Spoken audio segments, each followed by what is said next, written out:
Buenas tardes, alumnos. Terminemos nuestro camino por las fuentes de extinción de las obligaciones, hablando en el tema 31 de la prescripción. Cuando vemos el tema de prescripción, lo primero que tenemos que tomar en cuenta es que verdaderamente no es un medio de extinción de las obligaciones, porque como tal el vínculo jurídico se mantiene. Cuando hablamos de prescripción, a lo que nos estamos refiriendo es básicamente a que la obligación se transforma de obligación civil en obligación natural. ¿Y esto por qué? Porque en el momento en que opera la prescripción, lo que se origina es que el deudor puede perfectamente oponer esta defensa y no ser obligado al pago forzoso, al cumplimiento forzoso de la obligación, sino que él sencillamente paga si quiere, como buena obligación natural. Ahora, si paga de manera voluntaria, entonces habrá pagado válidamente una obligación que jurídicamente existe. ¿Cuál es el concepto de prescripción? Entendemos por prescripción al fenómeno de la influencia del tiempo para la adquisición o para la pérdida de la ejecutividad forzosa de la obligación o de la relación jurídica. Para algunos, cuando vean ustedes las definiciones por ahí, van a decir que la prescripción dentro del concepto es la extinción de una relación jurídica. Pero eso técnicamente no es correcto porque, como les decía, el verdadero efecto jurídico de la prescripción es que no se pierde la exigibilidad forzosa de la obligación. Desde el punto de vista jurídico o desde el punto de vista legal, encontramos a la prescripción en el artículo 1952 y siguientes del Código Civil. Fíjense cómo se define legalmente. La prescripción es un medio de adquirir un derecho o libertarse de una obligación por el tiempo y bajo las demás condiciones determinadas por la ley. Cuando habla de libertarse, verdaderamente no es la extinción, repito, del vínculo jurídico, sino sencillamente que el mismo no puede ser ejecutado forzosamente por el acreedor. En cuanto al fundamento de la prescripción, debemos tomar en cuenta que, en principio, la prescripción parece contraria a la moral, al derecho natural. ¿Por qué? Porque si un derecho existe o no existe, el decurso del tiempo no debería influir en esa cuestión de si es o no es exigible la obligación. Es contraria, en fin, a las ideas populares para las cuales 100 años de injusticia no hacen un año de derecho. Y a pesar de ello, vemos cómo todas las legislaciones en el mundo recogen la prescripción. Siendo así, entonces, ¿por qué, si en principio se podría pensar que es inmoral que una persona se quede liberada de cumplir forzosamente la obligación si pasa el tiempo? ¿Por qué, si eso en principio podría considerarse como inmoral o antiético, es recogido por todas las legislaciones del mundo? Para uno, la justificación de esta institución radica en que si el acreedor no ejecuta su obligación en un tiempo, es porque abandonó su interés por el cumplimiento de la obligación. Es decir, él se desinteresa de su derecho y la ley infiere que al cabo de un tiempo ocurre esa renuncia a ese derecho por parte del acreedor. De forma tal que si nuestros ordenamientos no establecieran o no regulasen la prescripción, sería muy dificultoso probar el derecho de una persona de invocar la titularidad de un bien o la liberación de una obligación que no ha sido reclamada. Es decir, que si no existiese ese reconocimiento jurídico a la prescripción, sería muy difícil, por ejemplo, acuérdense que la prescripción es adquisitiva o extintiva, entonces si una persona tiene una posesión pacífica, reiterada y reconocida por un tiempo, entonces nunca podría ser propietario. Por eso es que el legislador establece o justifica esta institución. Pero de la misma manera, un elemento importante es el elemento de la buena fe. ¿En qué sentido? En que si no contamos con la prescripción como institución jurídica, no puede el deudor invocar que la inercia del acreedor creó en él una legítima confianza de que ese derecho que él sabe que existía en favor del acreedor ya no será ejercido por el desinterés de éste.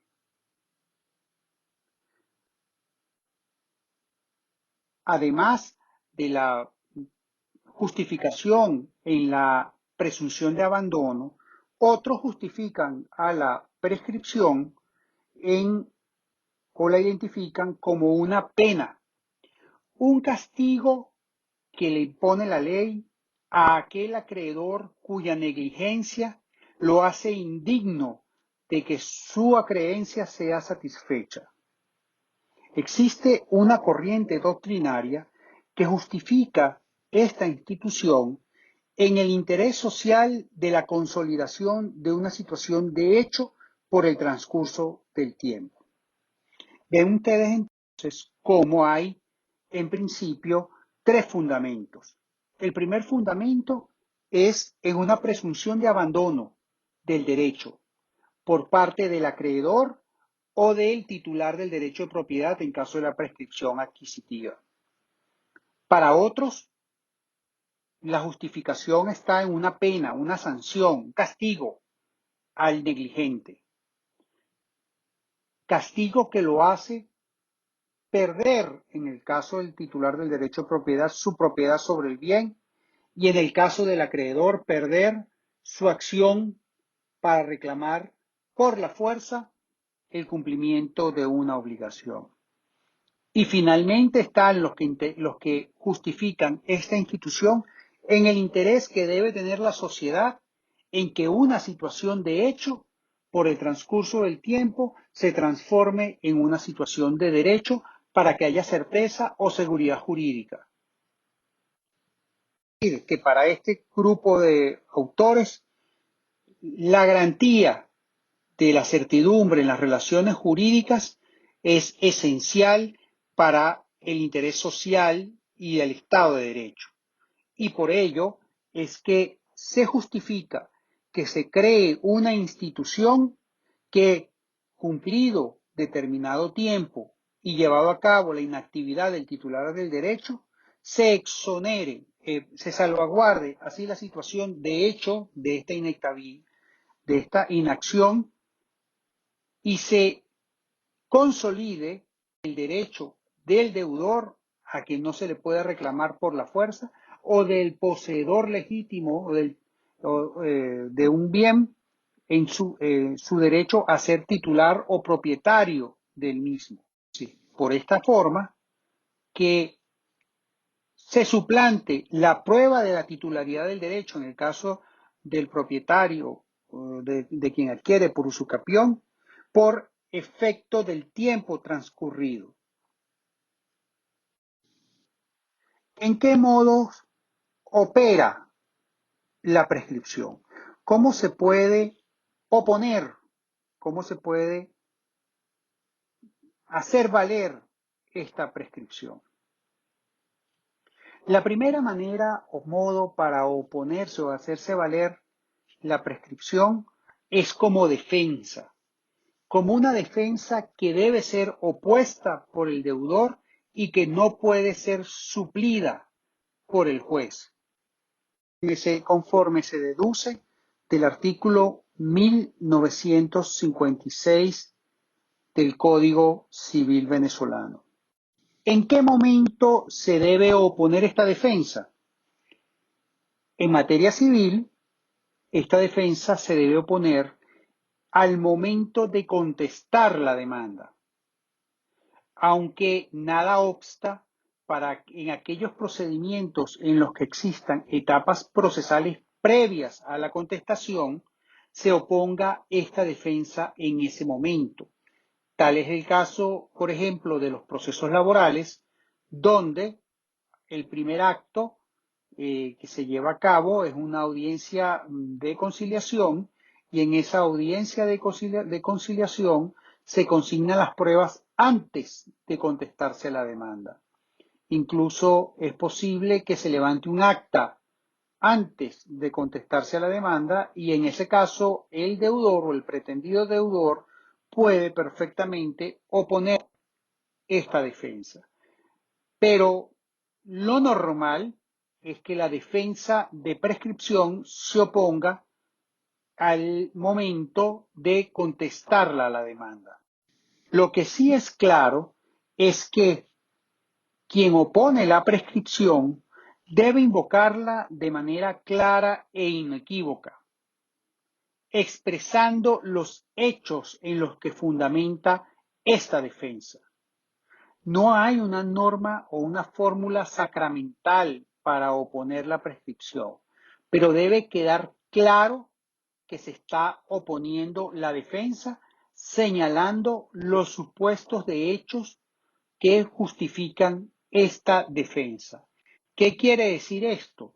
Esto quiere decir que la persona debe indicar claramente que opone la defensa por cuanto desde el momento que la obligación era exigible, señalando el demandado cuando era ese momento, hasta el momento de hoy, no ha habido ningún mecanismo de interrupción o de suspensión de la prescripción, y por lo tanto la misma debe ser declarada con lugar. La prescripción, como les venía diciendo, es opuesta como una defensa. Sin embargo, nada obsta para que el beneficiario de esta prescripción demande su reconocimiento mediante una acción mero declarativa, es decir, de mera certeza, a las que se refiere el artículo 16 del Código de Procedimiento Civil.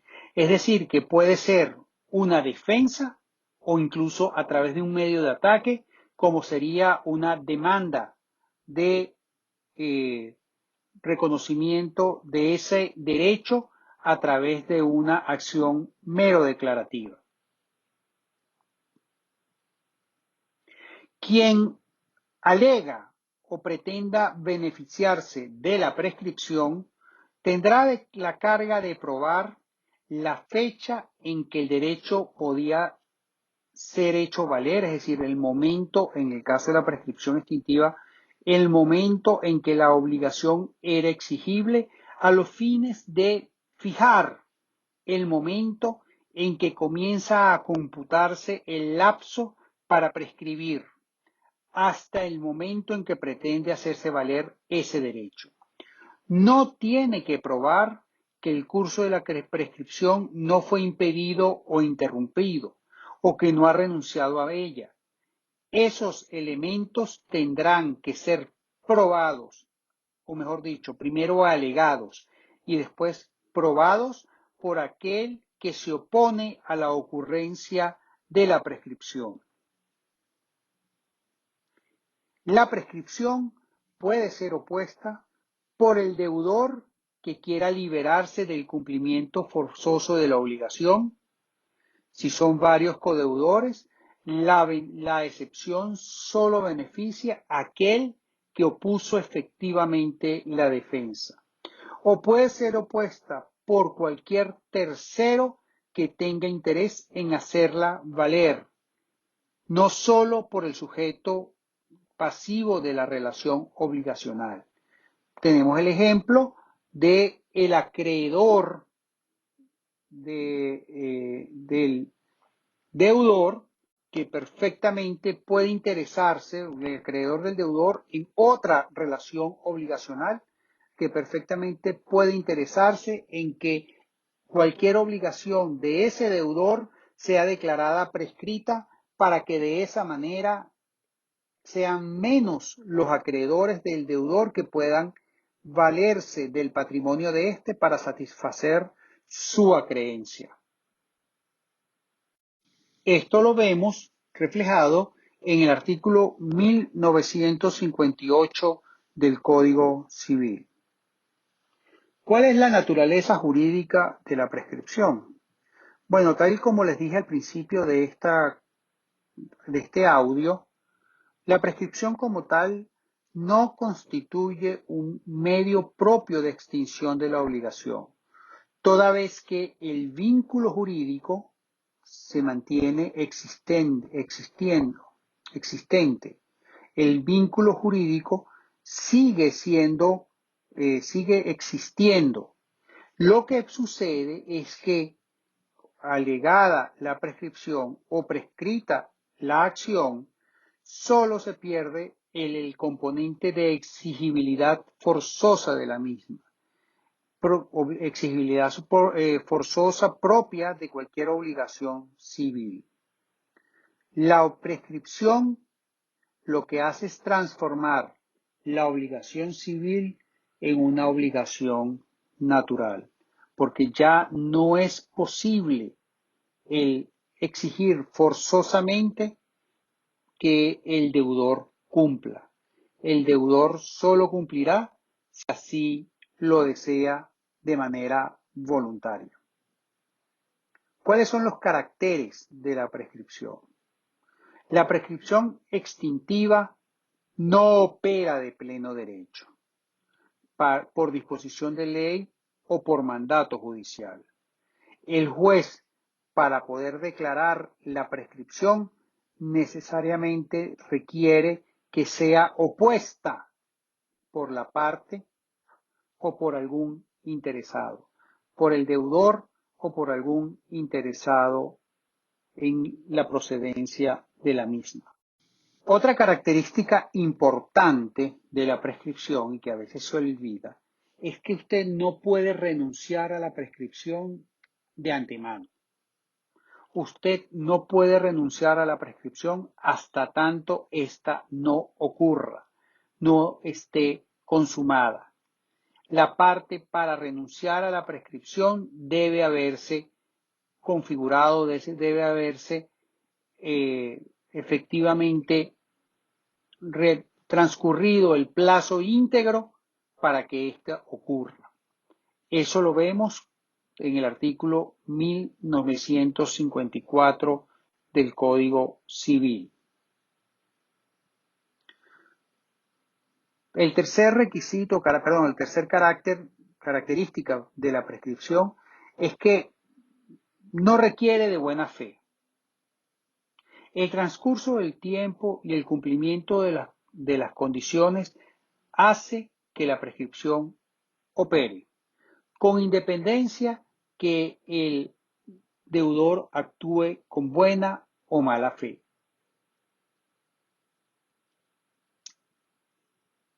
Según Maduro Luyando,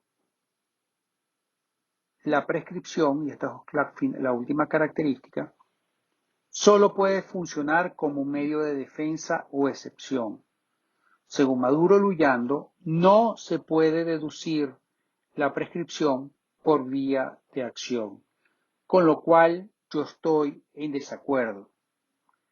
Perfectamente, una persona interesada en la prescripción puede demandarla y pedirle a un juez que la declare por una sentencia mero declarativa con ocasión a este tipo de acción. Por ejemplo, fíjense ustedes, yo tengo mi apartamento hipotecado a favor del Banco Occidental de Descuento y ya transcurrió en exceso el lapso para prescribir. Y el Banco Occidental de Descuento no libera la hipoteca porque no le da la gana. Yo, entonces, según Maduro, no podría hacer nada. Yo no podía vender mi inmueble de manera pura y simple, sin ningún tipo de carga sobre el mismo, porque solo mediante la liberación propia que me dé el Banco Occidental de Descuento es que yo lo voy a lograr. Eso es absurdo. Yo puedo tener perfecto interés en demandar al Banco Occidental de Descuento para que, estando prescrita la obligación, libere la garantía hipotecaria sobre la misma, demandando de esta manera la acción mero declarativa de prescripción y, como por vía de consecuencia, la liberación de la hipoteca. Ahí ustedes ven un caso práctico donde hay interés en que se logre una sentencia que sirva de prueba, sirva de garantía de mi liberación y de la liberación de la garantía hipotecaria sobre la obligación. Entonces, por eso es que yo en lo personal estoy en desacuerdo con esta posición del profesor Maduro Luyando. ¿Cuáles son las condiciones de procedencia de la prescripción? Son, a grosso modo, en primer lugar, la inercia del acreedor. En segundo lugar, el transcurso del tiempo fijado por la ley. Y en tercer lugar, la invocación por parte del interesado. Veamos cada una de ellas. En primer lugar, la inercia del acreedor. Se refiere a la situación que el acreedor, con la posibilidad efectiva de ejercer la acción para obtener el cumplimiento de la obligación, no lo hace. Es decir, el acreedor no ejecuta el cumplimiento de la obligación, pero no ejecuta el cumplimiento de la obligación pudiendo hacerlo, porque hay situaciones donde sencillamente el acreedor no puede ejecutar la obligación.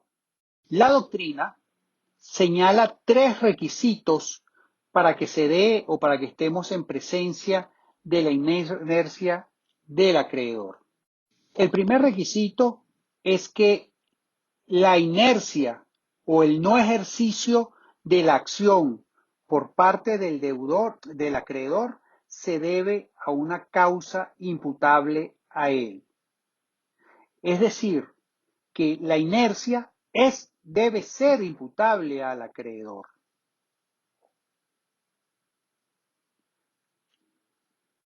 En segundo lugar, debe existir la posibilidad de ejercer la acción por parte del acreedor, porque existen situaciones en las que el acreedor está legalmente impedido para ejercer la acción. Estas situaciones en las que el acreedor está legalmente impedido a ejercer la acción son aquellos casos en los que hay suspensión de la prescripción, el que se consagra en los artículos 1964 y 1965 del Código Civil venezolano. En estos casos, la suspensión se funda en razones de orden público. El efecto de esta suspensión impide que la prescripción continúe corriendo, pero la suspensión de la prescripción no borra, no suprime el lapso que transcurrió antes de presentarse esta causal de suspensión. Por ello, una vez extinguida la causal de suspensión, el lapso de prescripción se reanuda exactamente en el mismo momento en el que se encontraba antes de operar la prescripción. Antes de operar la causal de suspensión. El tercer requisito de la inercia del acreedor es el no ejercicio de la acción. Si el acreedor ha ejercido sus derechos, así no haya obtenido el cumplimiento de la obligación, entonces la prescripción se habrá interrumpido, pues ha desaparecido la inercia del acreedor. El acto interruptivo de la prescripción consta de dos elementos fundamentales. En primer lugar, la manifestación de voluntad del acreedor de conservar el crédito. Y en segundo lugar, la manifestación al deudor de esa voluntad de conservar el derecho de crédito.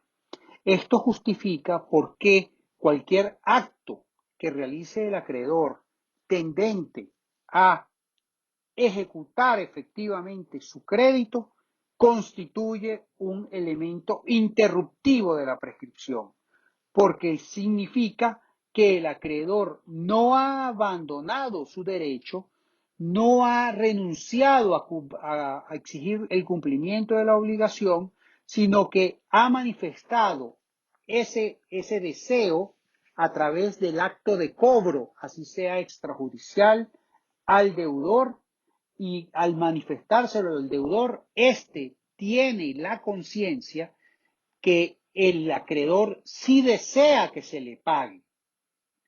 Por lo tanto, no puede después decir que el acreedor ha renunciado a ese derecho. Todo lo contrario, el acreedor está haciendo uso de ese derecho, así sea de manera extrajudicial. ¿Cómo se logra entonces esta interrupción de la prescripción? La primera manera, conforme al 1969 del Código Civil, es a través de la interposición de una demanda. Una demanda que puede ser propuesta incluso ante un juez incompetente.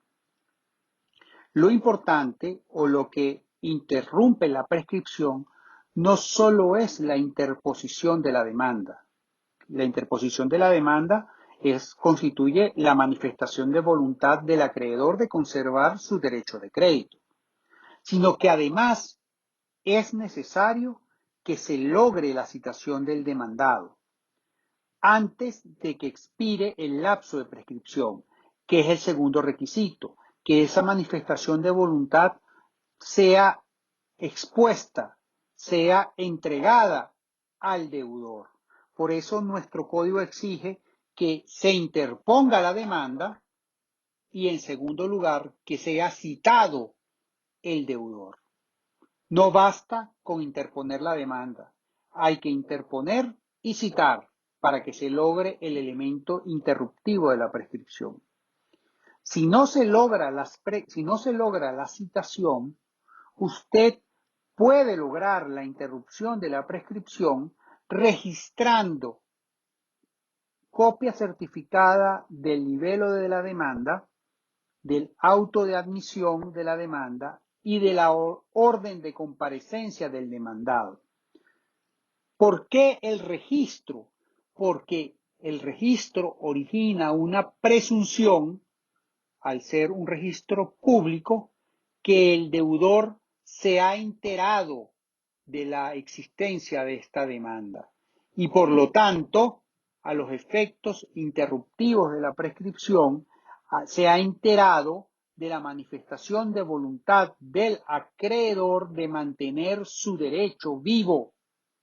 Por eso que esta ficción que genera nuestra ley al darle al registro público o a los actos que se inscriben en el registro público fe pública, origina que el deudor se entera. Esta ficción es que se da como que enterado por la demanda, de la existencia de la demanda y de la voluntad del acreedor de preservar su derecho.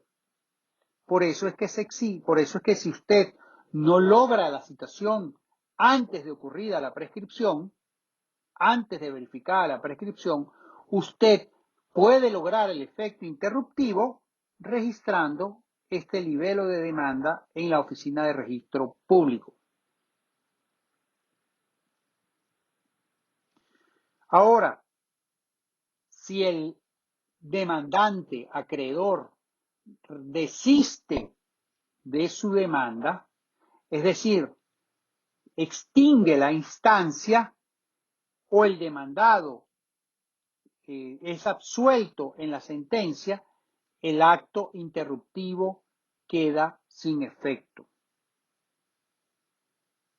De la misma manera, si la citación del demandado posteriormente es declarada nula, entonces no se habrá logrado el efecto interruptivo de la prescripción. El artículo 1969 contempla como un mecanismo para interrumpir la prescripción un decreto o acto de embargo notificado a la persona. ¿Por qué? Bueno, en primer lugar, para que haya un embargo, tiene que haber una demanda y ya esa demanda constituye un inicio de una acción por parte del acreedor y ya esta demanda constituye la manifestación de voluntad del acreedor. Y cuando el embargo es notificado al deudor, ya el deudor se entera que existe esta reclamación judicial, que existe esta intención por parte del acreedor de mantener viva su acción y en ese momento se configura el acto interruptivo de la prescripción. Por ello es que nuestra ley señala que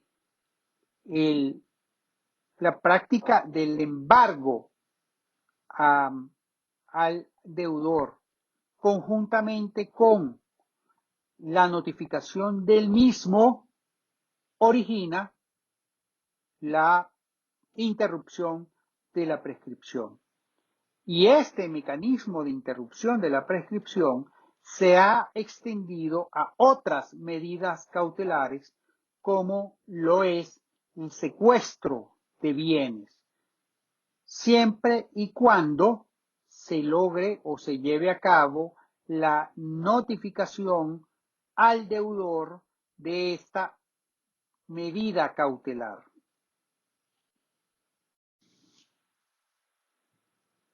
Otro medio para lograr la interrupción de la prescripción es mediante cualquier acto que constituya en mora al deudor. Pero para ello deben cumplirse los requisitos para la constitución de mora que estudiamos anteriormente.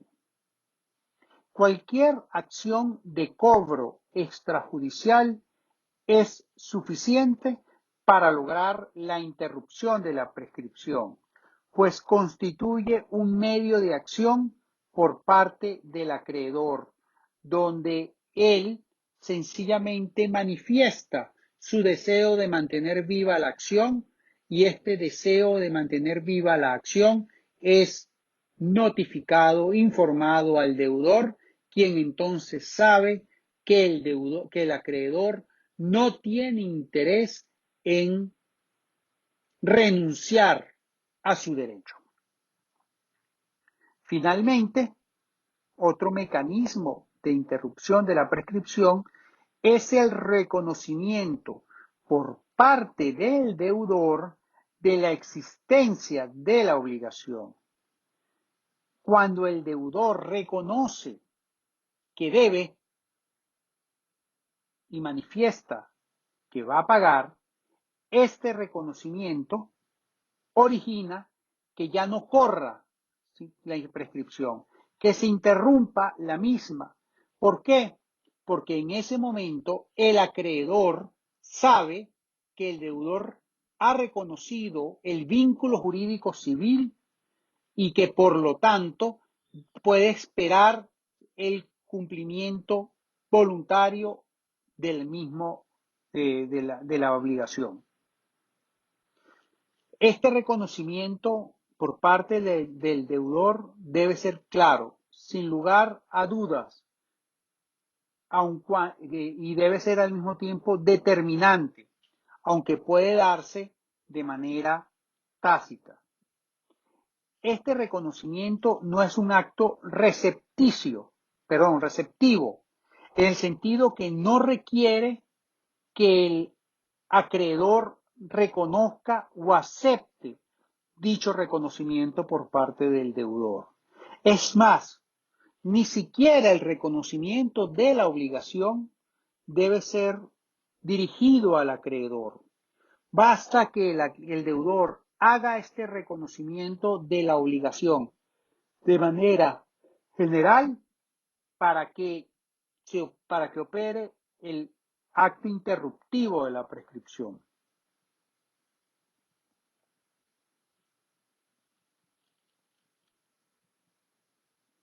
La interrupción de la prescripción con respecto a uno de los deudores no afecta al resto de los deudores.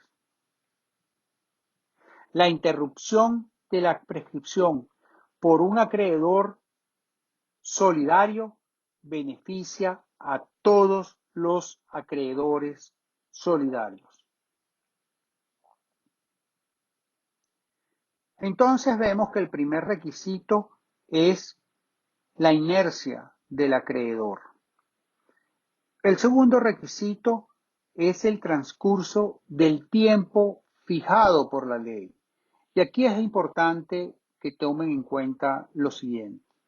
El lapso de prescripción siempre se determina por ley. Siempre se fija por ley. Si no lo fija la ley, si no es fijado por un juez o por las partes, no podemos hablar de prescripción. Ese es un lapso de caducidad. Los lapsos de prescripción solo se fijan por la ley y se necesita que transcurran íntegramente para que opere la prescripción. La doctrina básicamente clasifica este lapso de prescripción de dos tipos: prescripciones ordinarias o largas y prescripciones breves. Las prescripciones ordinarias o largas se clasifican según su carácter en prescripción real, 20 años para obtener o para hacerse del derecho, de los derechos reales, o prescripción de carácter personal, que se trata de transcurso de 10 años cuando se traten de derechos personales. Eso está en el artículo 1977 del Código Civil. Entonces, la prescripción ordinaria es de 20 años para el caso de la prescripción real, de derechos reales, o de 10 años para el caso de derechos personales. Además de la prescripción ordinaria o larga, tenemos prescripciones breves. Es decir, son lapsos de prescripción menores de 10 años. Y estos son los siguientes. En primer lugar, tenemos la prescripción de 5 años, que contempla la pérdida del derecho a exigir por la fuerza el cumplimiento de conceptos laborales distintos a las prestaciones sociales, así como las indemnizaciones procedentes de un infortunio del trabajo. Este lapso de prescripción breve es de 5 años. Además, tenemos la prescripción breve de 3 años, que lo encontramos en el artículo 1980 y 1981 del Código Civil, y la prescripción breve de 2 años, que encontramos en los artículos 1982 y 1986 del Código Civil venezolano. Además, ustedes verán que en materia mercantil existen prescripciones breves en el caso de títulos valores, que no vienen al caso a ser estudiados en esta materia, pero que seguramente verán en materia de derecho mercantil, donde ven que ustedes que la prescripción del título de la acción para reclamar esa acción mercantil son brevísimas. En tercer lugar, o el tercer requisito para la prescripción, o para que opere la prescripción, es que la misma debe ser invocada por parte del interesado. A diferencia de la caducidad, que se opera de pleno derecho y puede ser suplida por el juez, en el caso de la prescripción, debe ser opuesta por el deudor o por el interesado cuando le es exigido el pago. La prescripción no opera de pleno derecho. Tiene que ser alegada por el interesado. ¿Quiénes son interesados? Repasemos nuevamente. En primer lugar, básico, el deudor, quien es el titular de esta excepción o defensa y el principal beneficiario de la misma, toda vez que, opuesta exitosamente, lo libera del pago obligatorio de la obligación, o por la fuerza, perdón, el pago por la fuerza de la obligación.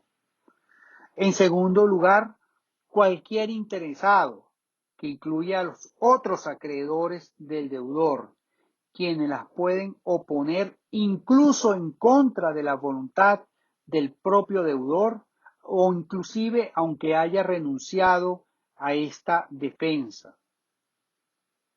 ¿Quiénes son terceros interesados? Pueden ser codeudores solidarios o indivisibles, un fiador, un causaviente a título particular, los acreedores del deudor, quienes, repito, estarían legitimados, pues con ello evitan que su garantía de cobro, que es el patrimonio del deudor, se disminuya. ¿Por qué?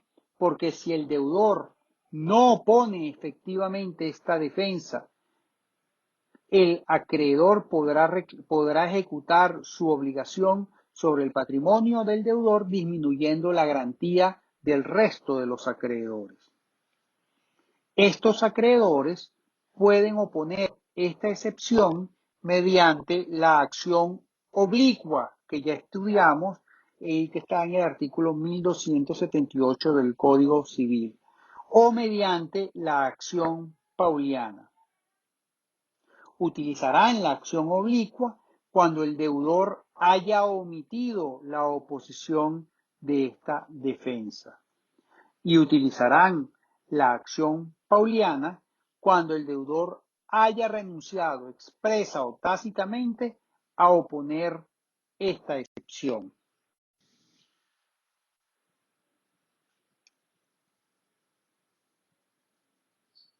El deudor puede renunciar a la prescripción. Es decir, ¿qué es la renuncia de la prescripción? Es el acto mediante el cual el deudor manifiesta expresamente o se evidencia de su actuación que no hará uso de esta defensa o de la prescripción consumada. La renuncia de la prescripción puede ser expresa o puede ser tácita, conforme lo señala el artículo 1957 del Código.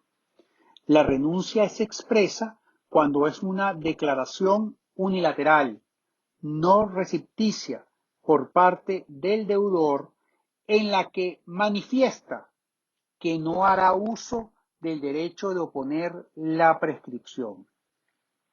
Esta manifestación de voluntad puede ser pura y simple, puede ser sometida a una condición o limitada por reservas que haga el deudor.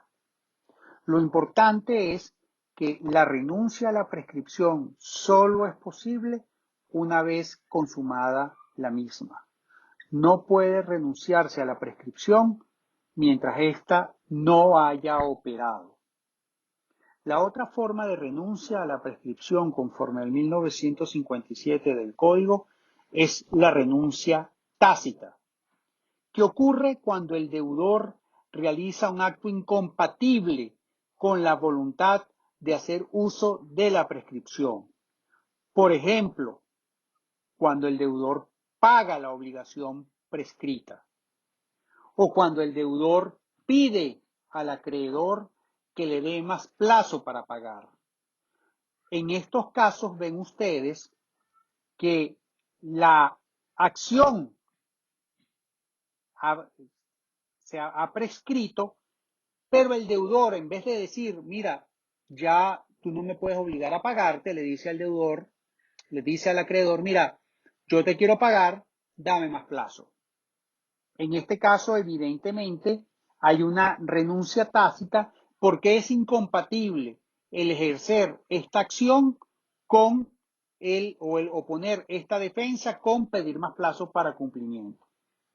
La consecuencia jurídica de la renuncia es que hace perder al deudor el beneficio de excepción de ejecución. Esto es que la obligación ya no se transforma en una obligación de naturaleza natural, sino que se mantiene en una obligación civil y por lo tanto puede ser compelida a su cumplimiento por la fuerza. Esto exige que para renunciar se debe tener capacidad de disposición y capacidad negocial. Y ello solo encontramos en el artículo 1955 del Código Civil venezolano. Vemos entonces que de la definición de la renuncia de prescripción, notamos que la misma, repito, solo puede ser opuesta una vez que se ha consumado. No es válida la renuncia anticipada de la prescripción.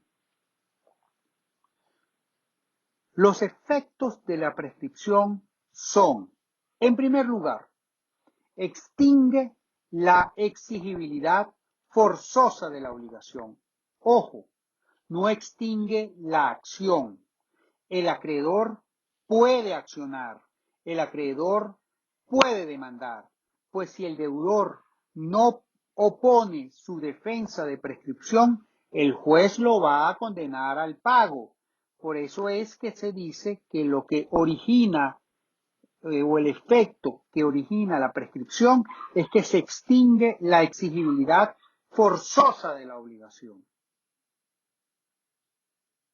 En segundo lugar, el segundo efecto de la prescripción es que transforma la obligación civil en una obligación natural.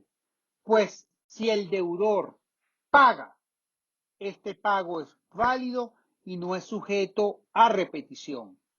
El tercer efecto de la prescripción es que extingue las garantías y accesorios de la obligación prescrita. Al transformarse la obligación en natural, ya queda liberada de las garantías y accesorios que ella tenía.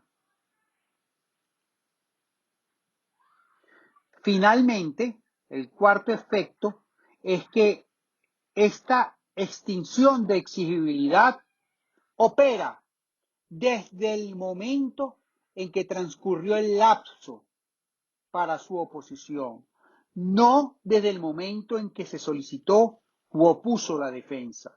Consumada la prescripción, el juez lo que hace es declarar su ocurrencia, pero esa declaratoria no es constitutiva, sino que es de carácter declaratorio, es decir, que se consumó en el momento en que transcurrió íntegramente el plazo, no en el momento en que fue opuesta fue opuesta exitosamente por el deudor.